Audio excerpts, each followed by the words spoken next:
Hello friends, welcome to new video. आज की video में डिस्कस करेंगे लेक्चर 3, जो कि होने वाला है न्यूट्रिशन इन प्लांट के ऊपर। पिछली वीडियो में हम लोगों ने डिस्कस किया था टाइप्स ऑफ न्यूट्रिशन के बारे में। इस वीडियो में हम लोग डिस्कस करेंगे न्यूट्रिशन इन प्लांट के बारे में कि प्लांट में न्यूट्रिशन कैसे होता है। तो न्यूट्रिशन का मतलब होता है खाना लेना। तो प्लांट अपना खाना कैसे लेता है? फोटोसिंथेसिस से। तो अब हम पढ़ेंगे कि फोटोसिंथेसिस क्या होती है। ये फोटोसिंथेसिस ऐसा टॉपिक है जिसको कि हम लोग क्लास 6-7 से पढ़ के आ रहे हैं, अभी तक इसने साथ नहीं छोड़ा। तो इसको लास्ट बार पढ़ लें।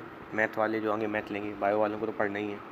Photosynthesis photosynthesis is the process by which plant prepare their food by using carbon dioxide and water in the presence of sunlight and chlorophyll. Photosynthesis एक प्रोसेस है प्लांट के खाना बनाने की। वो खाना कैसे बनता है? वो खाना जो बनता है वो कार्बन डाइऑक्साइड, वाटर और सनलाइट की प्रेजेंस में क्लोरोफिल की हेल्प से बनता है।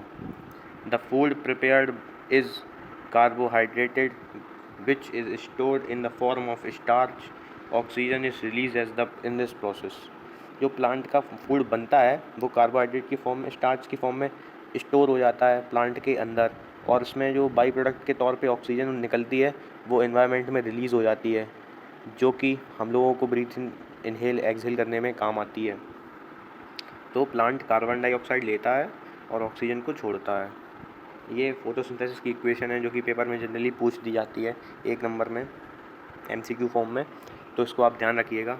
6 molecule of CO2 plus 12 molecule of H2O in the presence of chlorophyll and sunlight. यहाँ पे सनलाइट और लिख लेंगे। तो वो क्या बनाता है? वो बनाता है glucose C6H12O6 plus 6 molecule of water plus 6 molecule of oxygen. अब डिस्कस करते हैं प्रोसेस ऑफ फोटोसिंथेसिस क्या होती है। फोटोसिंथेसिस प्रोसेस में 3 स्टेप होती है। फोटोसिंथेसिस की प्रोसेस 3 स्टेप में पूरी हो जाती है, जिसमें कि पहली होती है absorption of sunlight bye chlorophyll. Chlorophyll अब आगे पढ़ेंगे क्या होता है। क्लोरोफिल एक ग्रीन कलर पिगमेंट होता है जो कि प्लांट के अंदर प्रेजेंट होता है। तो सबसे पहले क्लोरोफिल होती है वो सनलाइट को एब्जॉर्ब कर लेती है अपने अंदर। सेकेंड स्टेप में conversion of light energy into chemical energy. जो लाइट एनर्जी क्लोरोफिल ने एब्जॉर्ब की है उसको केमिकल एनर्जी में कन्वर्ट करना। And split up of water molecule into hydrogen and oxygen. जो वाटर मॉलिक्यूल H2O होता है इसको हाइड्रोजन और ऑक्सीजन में ब्रेक करना। तो पहला स्टेप हो गया कि क्लोरोफिल की हेल्प से सनलाइट को एब्जॉर्ब करना। दूसरा स्टेप हो गया लाइट एनर्जी को केमिकल एनर्जी में कन्वर्ट करना और वाटर के मॉलिक्यूल को तोड़ना हाइड्रोजन में और ऑक्सीजन में। थर्ड स्टेप होता है reduction of carbon dioxide by hydrogen to form carbohydrate. जो CO2 प्लांट लेता है, CO2 जो हम लोग एक्सेल कर देते हैं CO2, उस CO2 को प्लांट ले लेता है। उसको लेने के बाद वो हाइड्रोजन से उसका रिडक्शन करा देता है और उसके बाद वो कार्बोहाइड्रेट में कन्वर्ट हो जाती है। तो वो 3 स्टेप होते हैं इसकी प्रोसेस में, फोटोसिंथेसिस में। तो इस पेज में सबसे इंपॉर्टेंट कोई चीज़ है तो वो है फोटोसिंथेसिस की डेफिनेशन, ये इक्वेशन और ये 3 पॉइंट तो मोस्ट इंपॉर्टेंट हैं। नेक्स्ट आता है, ये प्रोसेस मैंने यहाँ पे एक फ़ोटो के ज़रिए एक्सप्लेन भी किया है कि जो प्लांट होता है सबसे पहले वो सनलाइट लेता है। सनलाइट लेने के बाद सनलाइट देगा, उसके बाद उसकी जो लाइट एनर्जी है वो केमिकल एनर्जी में इसके अंदर ही चेंज हो जाएगी।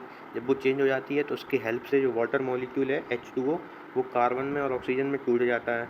कार्बन में ऑक्सीजन में टूटने के बाद वो जो हाइड्रोजन जो होता है वो हाइड्रोजन CO2 के साथ CO2 का रिडक्शन करके कार्बोहाइड्रेट फॉर्म कर देता है। नेक्स्ट आता है क्लोरोफिल। जो अभी क्लोरोफिल हम लोगों ने पढ़ा था, आप जानते हैं कि क्लोरोफिल क्या होता है। Chlorophyll are the green colour pigment present in the leaf. एक लीफ होती है, पत्ती, ये लीफ है। इस लीफ के अंदर क्लोरोफिल प्रेजेंट होता है। If we observe a cross section of the leaf under the microscope we can see cell contain green dot like structure called chloroplast which contain chlorophyll. जब हम लोग इस लीफ को माइक्रोस्कोप की हेल्प से देखेंगे तब हम लोगों को पता चलेगा कि प्लांट के अंदर एक ग्रीन डॉट लाइक स्ट्रक्चर होता है। वो या तो पत्ती इतनी छोटी होती है, तब जब हम लोग उसको माइक्रोस्कोप में देखते हैं तब पता चलता है कि एक ग्रीन डॉट लाइक स्ट्रक्चर है। उसका नाम होता है क्लोरोप्लास्ट, और उस क्लोरोप्लास्ट के अंदर क्लोरोफिल होता है। नेक्स्ट आता है stomata. Stomata are the tiny pores present in the leaf. जो लीफ होती है, ये लीफ होती है, इसकी जो साइड होती है इस पे टिनी पोसेस होते हैं। पोसेस मतलब छेद होते हैं। उन प्रेजेंट इन द लीफ, वहीं पे स्टोमेटा होता है। स्टोमेटा क्या होता है? स्टोमेटा में 3 पोसेस प्रेजेंट होते हैं लीफ के अंदर, through which exchange of gases take place, जिससे कि exchange of gases take place होता है। जैसे कि अभी हम लोगों ने पढ़ा था कि प्लांट CO2 लेता है, तो CO2 वो लेगा कैसे, वो इसी की मदद से लेगा, और ऑक्सीजन रिलीज़ कैसे करेगा, इसी की मदद से करेगा। Each stomata has a pair of guard cell. Stomata के अंदर पेयर ऑफ गार्ड सेल होते हैं, which containing the opening and closing of stomatal pores. ये क्लोज का स्ट्रक्चर है, ये ओपन का स्ट्रक्चर है। When water enter the guard cell, it swell and pores opens। जब गार्ड सेल के अंदर वाटर आता है तब वो स्वेल अप हो जाते हैं, मतलब फूल जाते हैं। उसके बाद जो पोर्स होते हैं वो ओपन हो जाते हैं, जिसकी वजह से वो बाहर निकल जाता है। And when guard cell loses water, जब गार्ड सेल अपना वाटर लूज़ कर देते हैं तब जो पोर्स होते हैं वो श्रिंक हो जाते हैं और पोर्स क्लोज हो जाते हैं। तो ये भी इम्पोर्टेंट है, पेपर में पूछ लिया जाता है कि स्टोमेटा जो होता है उसको वो क्या होता है, और ओपन स्टोमेटा क्या होता है, क्लोज स्टोमेटा क्या होता है। तो अब आपको कोई भी डाउट नहीं होगा। इसके बाद आपको कोई डाउट हो तो प्लीज़ कमेंट में बताइएगा, और अगली वीडियो में डिस्कस करेंगे न्यूट्रिशन इन एनिमल। तो वेट कीजिए लेक्चर 4 का। तब तक के लिए बाय।